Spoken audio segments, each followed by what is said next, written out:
Where did Jesus go the 3 days between his death and resurrection? The four Gospels of Matthew, Mark, Luke, and John all reported that Jesus was crucified for about 6 hours before he passed on. In the final moment, he said the immortal words, "It is finished." It is finished.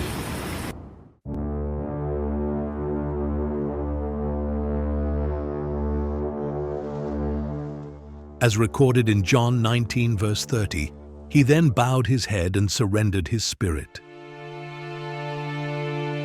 His body remained on the cross only for a short time before it was taken down and wrapped for burial by Joseph of Arimathea, with the help of Nicodemus, one of his followers. 3 days later, his body and spirit were reunited, and he rose from the dead. After his resurrection, he showed himself to his disciples, starting with Mary Magdalene. Thereafter, he ascended into heaven. However, many have wondered what happened in the 3 days between his death and resurrection. Where did Jesus go? What did he do? This episode will attempt to answer these questions. The biblical silence on the 3 days. The Bible, particularly the Synoptic Gospels, does not offer a comprehensive account of Jesus' activities during those 3 days, otherwise known as the Harrowing of Hell, or the descent into hell. The Gospels of Matthew, Mark, Luke, and John focus primarily on the events leading up to Jesus' crucifixion and his resurrection. The period between his death and resurrection is more rooted in theological interpretations and traditions rather than explicit biblical narratives. Yet, we can make sense of this very important period. Throughout Christian history, theologians have debated this topic.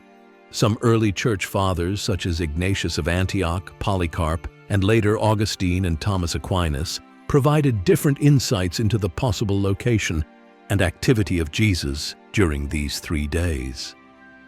The concept of Christ descending into the realm of the dead, known as Hades in Greek or Sheol in Hebrew, is a subject of both scriptural and traditional interpretations. Jesus' conversation on the cross. One of the clearest revelations of the whereabouts of Jesus in the 3 days of death can be gleaned from his conversation on the cross. According to the Bible, Jesus was crucified next to 2 thieves. One of them asked Jesus to remember him when Jesus entered his kingdom, Luke 23 verse 42. To this, Jesus replied, "Truly I tell you, today you will be with me in paradise." This implies that after his death, Jesus went to paradise or heaven. This makes sense because in his exit, Jesus did declare the commitment of his spirit into the hands of God, who, as we know, could not be anywhere else but a place of bliss and eternal love, that is, heaven. Jesus' proclamation to the spirits in prison. But there is another interesting report of Jesus' whereabouts in 1 Peter 3 verses 18 to 20. "For Christ also suffered once for sins, the righteous for the unrighteous, to bring you to God. He was put to death in the body, but made alive in the spirit. After being made alive, he went and made proclamation to the imprisoned spirits, to those who were disobedient long ago, when God waited patiently in the days of Noah, while the ark was being built. In it, only a few people, 8 in all, were saved through water." This passage could be interpreted in 2 ways. First, it could be taken to mean that Jesus, sometime between his death and resurrection, went to hell or Hades and made an announcement of some type to the spirits that were imprisoned there. From this perspective, these spirits that Jesus addressed could be either demonic or human. They could also be errant angels. It is likely that the spirits mentioned in the passage are fallen angels. They are angels who were imprisoned for violating the law of God, along with Lucifer, who deceived them and turned them against their God. The reference to the flood of Noah indicates that the violation occurred before the time of Noah. Although the passage did not tell us exactly what Jesus told the imprisoned spirits, it seems unlikely that it would have been a message of redemption, since angels cannot be saved, as per Hebrews 2:16. It is likely that Jesus proclaimed and declared his victory over Satan and his hosts. So from this perspective, Jesus went to hell to announce his triumph and declare his victory over death and Satan. The victory over death. Another Bible passage that tells us of the whereabouts and activities of Jesus in the 3 days between his death and resurrection is Ephesians 4, verses 8 to 10. This is why it says, "When he ascended on high, he took many captives and gave gifts to his people." What does he ascended mean, except that he also descended to the lower earthly regions?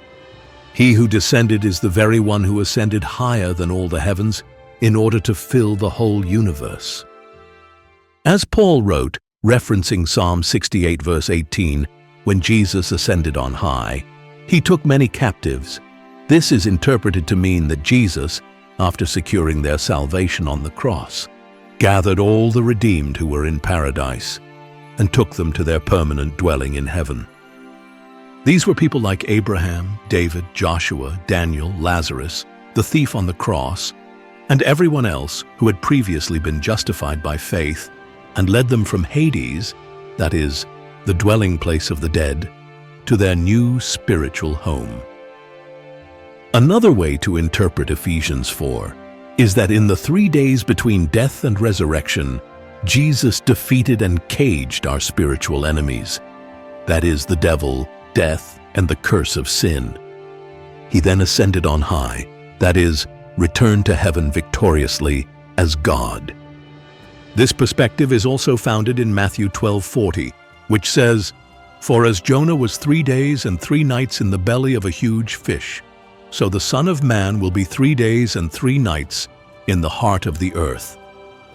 Finally, it is important to note that the details of what exactly transpired during those 3 days are not explicitly outlined in the Bible, and various Christian traditions hold different perspectives on the matter.